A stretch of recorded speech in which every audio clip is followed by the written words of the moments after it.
Greetings to all of you, my dear sisters and brothers, and my dear friends. And all of you are welcome to this new broadcasting of the Exalted Christ, a Lenten devotional. And today we're going to talk about the same words that Jesus said, "Woman, behold your son, behold your mother." This is your pastor, Yadi. And our scriptures reading for today are from the book of Exodus, chapter 13, verse 19. Moses took the bones of Joseph with him,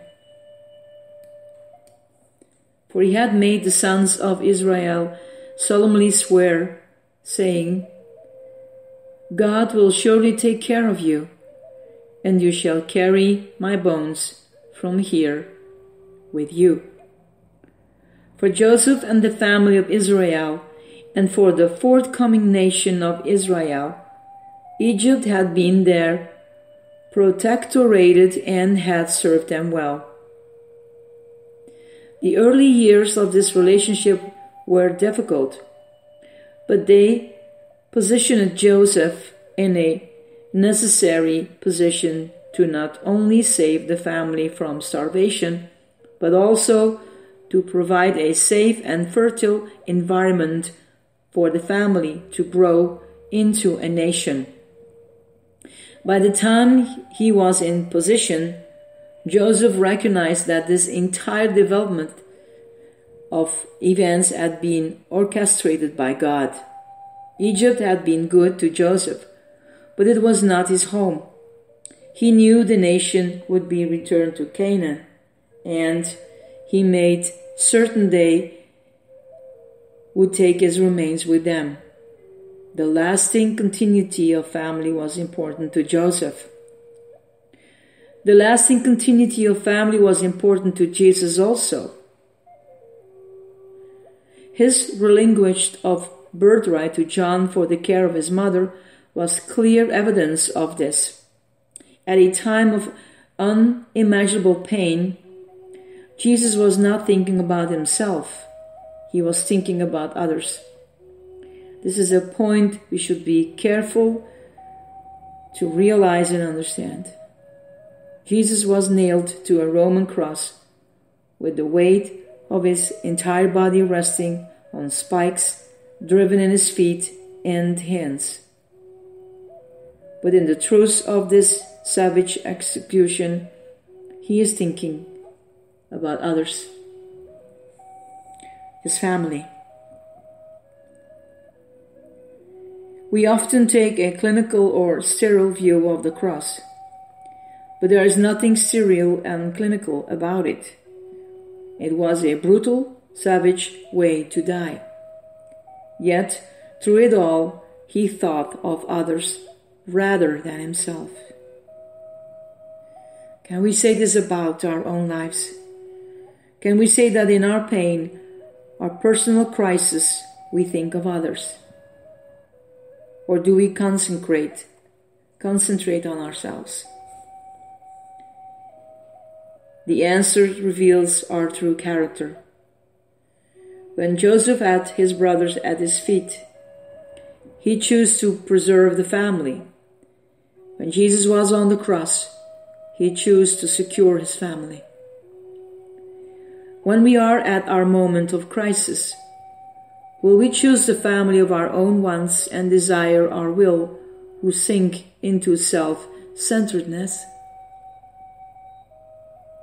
Jesus set our ultimate example. This begs the question, will I follow the example of Christ?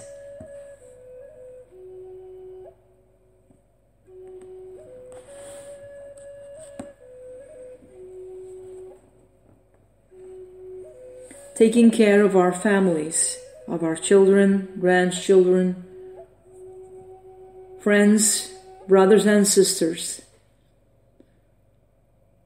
is a huge of responsibility, but is all covered in the deepest love we have for them.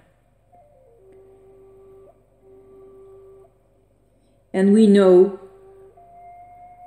that mothers can set themselves aside to give everything for their children.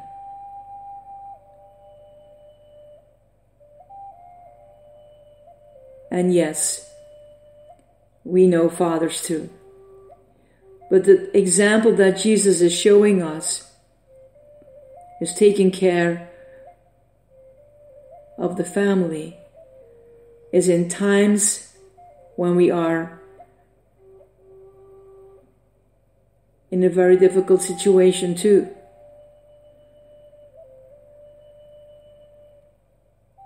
Sometimes we also go through pain, because as long as we live on this earthly life, our body is fragile. Or are we psychological not okay? I think we don't have to come on this moment with a solution. The only thing we can say to ourselves, and that's including myself, are we willing to follow the example of Christ? As I spoke today of the fruits of the Spirit, that the example of the tree, that the fruits are not for yourself. They are ready to give away to others. Blessings to all of you, my dear ones. Tomorrow there will be no exalting of Christ because it's Sunday. And you know that from the last time. It goes from Monday to Saturday. And you will hear the following up from the devotional on Monday. For the rest, you will hear other meditations and studies. So, God bless you. God protect you. And may God be your source in everything.